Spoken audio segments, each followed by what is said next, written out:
Hi there. For 9 years, I've been organizing the Filištín mountain bike race for kids and adults in Jakubovany municipality in Liptov region, Slovakia. This is me in 2021 in the start-finish area, making sure that everything goes according to the plan. Today, I want to share with you what I have learned along the way. Some lessons are obvious, others might surprise you. I have great memories for the race and our team of volunteers. I quit because I moved to live to another region and became a parent. In 2012, Peter Sagan won his first green jersey at Tour de France. At that time, we were riding bikes around our valley just for fun, and I had an idea to organize a race. Here, these two are trailers that I made for the first two races, and here below is the documentary made by our municipality. You can watch them, I have included the links in the description below. In 2013, we filled a gap. We are likely the only mountain biking race in the Liptov region. 37 people came for the first event. Next 3 years, we had around 50 racers. Until 2018, when we introduced Cviklopohár, series of races in the Liptov region. Originally, we had 2 races, and we peaked with 6 races in 2022. Each race was organized in a different village by a separate group of organizers. Filištín peaked in 2020 during the COVID pandemic. Filištín was one of only few races in the calendar. Many were cancelled due to restrictions. We are lucky to have a good weather most of the time. The rain influenced only 2019 and 2022, which resulted in only 51 racers. Half of them were kids. Let's look at the numbers from 2020 when we had 185 racers. I used Looker Studio to visualize the data. More than one-third were kids below 15 years, and of all racers, around one-quarter were women. Naturally, we had most racers coming from our region, Liptov. But looking on the map, we can see that we had racers coming from all over Slovakia and even some from Czech Republic. The big bubble means that most racers came from Liptov. Thankfully, we had good media coverage in local newspaper, originally by Roland Ritz and later by Tomáš Kučera. I'm forever grateful that we are a great team. I led a core group of 5 dedicated people. On race day, we were joined by another 20 to 30 amazing volunteers. Before I dive into the 9 lessons, I want to give you a brief demo of how I managed the race. Each year I prepared briefing information including service area maps, workplace assignments and contact details of all volunteers and team leaders. I had a schedule with milestones and people responsible for them. I prepared maps to have a good idea where are the parking lots, where is the award ceremony area, where is the registration and start and finish. This was very useful for all volunteers and even participants because I published it on the website or social media.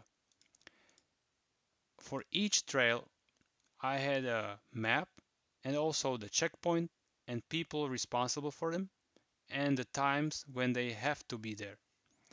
Each trail had its own. I also made a list of race services and all responsible persons and the time when they need to be there. Finally, I also presented everyone with a list of contacts so they can know who to call during emergency or when they need to coordinate someone. I had a spreadsheet to manage the entire race. I had sheets for stakeholders, vendors, suppliers, the team, the budget, and also the tasks.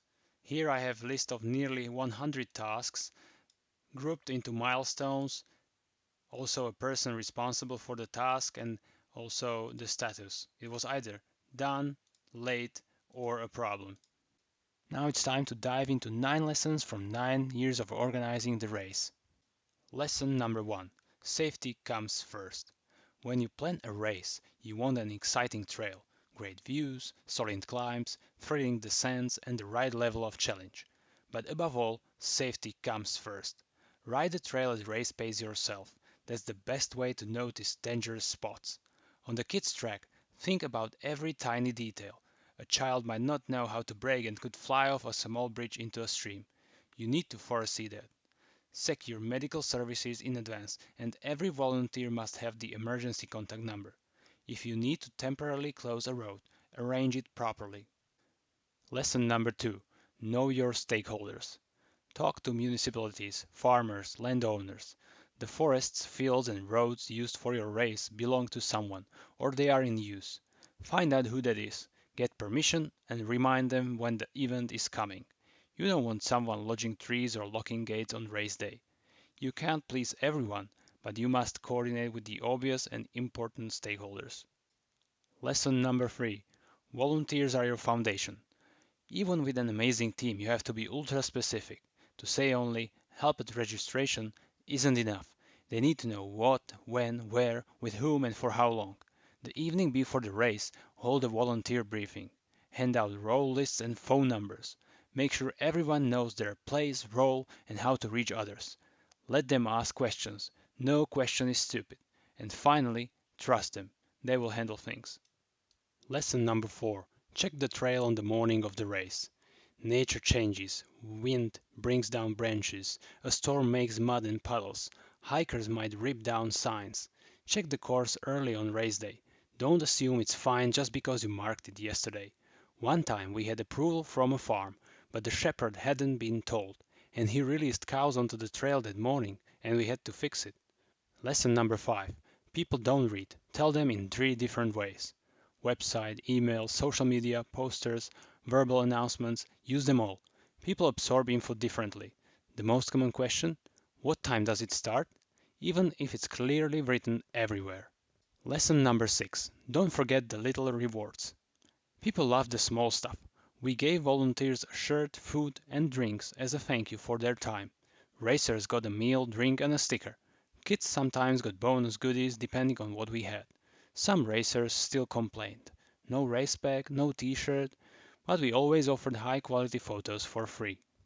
Lesson number 7. The organizer doesn't race. You can be out in the forest racing and also manage the event. Your place is in the control zone, with the people and the phone. That's where things happen and where you truly need to be. I only raced and organized at the same time once and never did it again. Lesson number 8. Every year is different. Your team of volunteers changes year over year. You evolve and so does the race. Don't just copy paste last year. Use what worked, fix what didn't. Make it better, simpler, or leave something out. Personally, I aim to finance the race through entry fees alone. I only chased sponsors to help us build a buffer for tough years. Like for years when there is bad weather, only few racers come and their fees do not cover the fixed costs. Lesson number 9. You can't please everyone. Complaints will come. The trail is too short, too long, too easy, too hard, unsafe. The entry fee is too high. Results take too long. Prices are boring. One person wanted goulash, another wanted a buffet. Someone didn't find themselves in the free photos.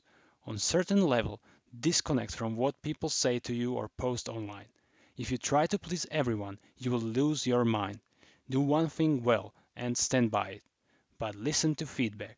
That's how you grow and improve year by year. Those are 9 hard-earned lessons from 9 years of organizing mountain biking races. If you are organizing something like this, I hope it helps you. And if you are racing, be kind to the organizers and volunteers. They are the real heroes.